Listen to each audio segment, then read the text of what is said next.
Hi, Ma. Aalis muna ako ngayon na. May party lang po kasi kami ngayon nila Ana. Party? Na naman? Eh di ba kakaparty nilang nung isang araw, anak? Naku, tigil-tigilan mo ako, princess, ha? Kababae mong tao. Sige na, payagan mo na ako. Minsan lang naman to, eh. Tsaka hindi ko nga rin alam kung mauulit pa tong party-party namin na to. Kasi malapit naman din yung pasukan, eh. O siya, sige. Mag-enjoy ka. Basta last na to, ha? Ikaw talagang bata ka. Huwag kang pupunta. Huwag kang pupunta. Ma? May sinabi po ba kayo sa akin? Oo. Ang sabi ko, mag-enjoy ka. At huling party mo muna yan. Wala mo nang magpa-party sa susunod. Thank you, Ma. Oh, dyan ka na at may aayusin pa ako doon. Huwag na huwag kang pupunta sa party na yun.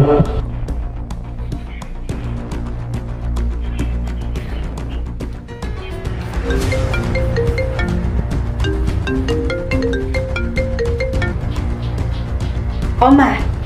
Bakit po? Anak, nakapunta ka ba sa party ni Ana? Hindi na po eh. Hindi na po ako tumuloy. Buti naman. Huwag na huwag kang pupunta doon at hinuli sila lahat ng mga pulis. Ano po?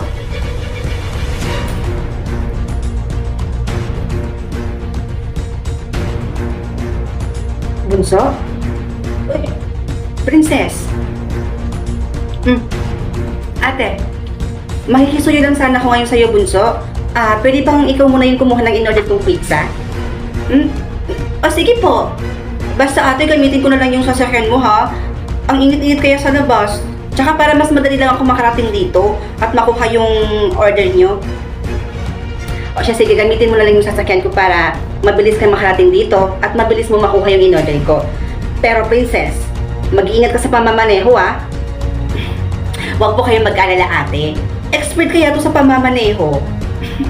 Thank you, ate, ha? Sige na, kukunin ko na.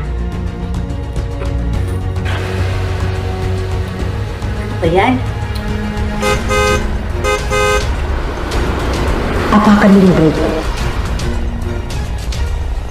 Ano yun? Sabi ko, apakan mo yung brake! Ay, Diyos ko! Yung sasakyan nagkabanggaan. Buti na lang yung isang sasakyan doon. Hindi nadamay. Nako! Kaya nga, Mare, muntik na nga lang eh. Ate? Ate, alam niyo ba? May naririnig akong kakaibang boses.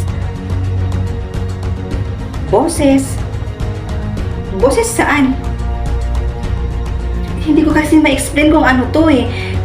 Pero naririnig ko siya sa isip ko.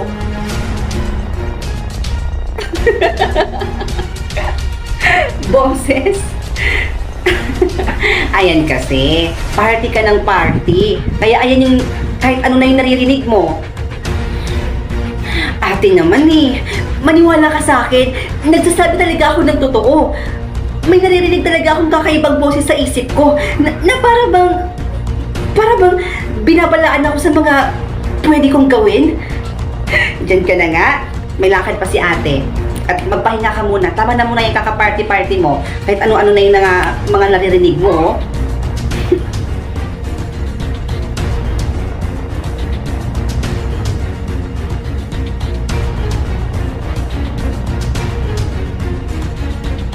Justin, dalawang teenager ang natagpuang patay at ang suspect ay hindi pa nahuhuli.